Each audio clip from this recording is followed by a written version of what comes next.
Doctor ortho, अब दर्द भी घुटने टेकेगा।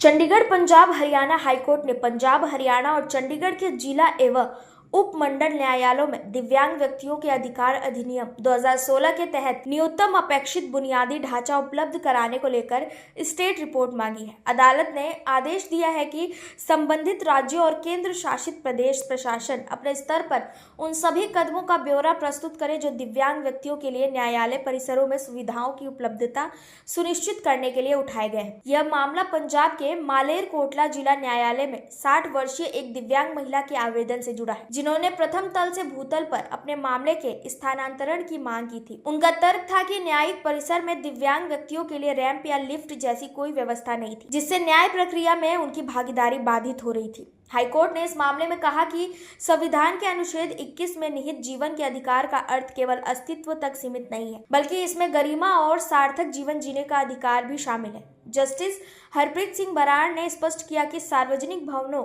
विशेष रूप से न्यायालय परिसरों में उचित सुविधाओं का अभाव न्याय तक पहुंच से वंचित करने और दिव्यांग व्यक्तियों के साथ भेदभाव के समान है। हाईकोर्ट ने राज्य प्रशासन को यह जिम्मेदारी दी कि वे संविधान द्वारा गारंटीकृत मौलिक अधिकारों को सुनिश्चित करें और सभी नागरिकों को समान अवसर उपलब्ध कराएं।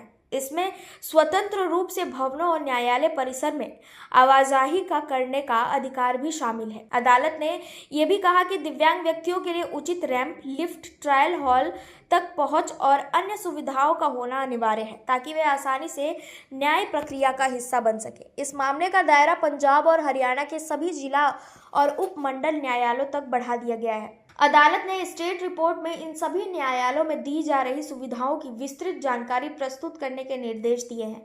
साथ ही यह भी मांगा है कि यदि किसी न्यायालय में अभी तक ये बुनियादी सुविधाएं नहीं उपलब्ध कराई गई हैं, तो उन्हें तुरंत लागू करने के लिए क्या कदम उठाए गए हैं, इसका विवरण भी दिया जाए। विशेषज्ञों का कहना है कि दिव्यांग अधिकार अधिनियम 2016 के तहत न्यायालय परिसरों में बुनियादी संरचनात्मक सुधार अनिवार्य है।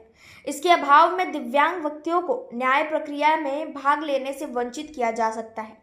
हाईकोर्ट ने स्पष्ट किया कि राज्य का कर्तव्य है कि वह अपने नागरिकों को संविधान द्वारा दिए गए अधिकारों का समान और प्रभावी उपयोग करने का अवसर प्रदान करे। अधिकारियों का कहना है कि रिपोर्ट तैयार करके अदालत में प्रस्तुत की जाएगी। यह कदम दिव्यांग व्यक्तियों के अधिकारों और न्याय तक उनकी पहुंच सुनिश्चित करने के मील का पत्थर साबित हो सकता है। कोर्ट ने उम्मीद जताई है कि राज्य प्रशासन इस दिशा में ठोस कदम उठाएगा और न्यायालय परिसरों को दिव्यांग के अनुकूल बनाने के लिए जरूरी सुधार करेंगे।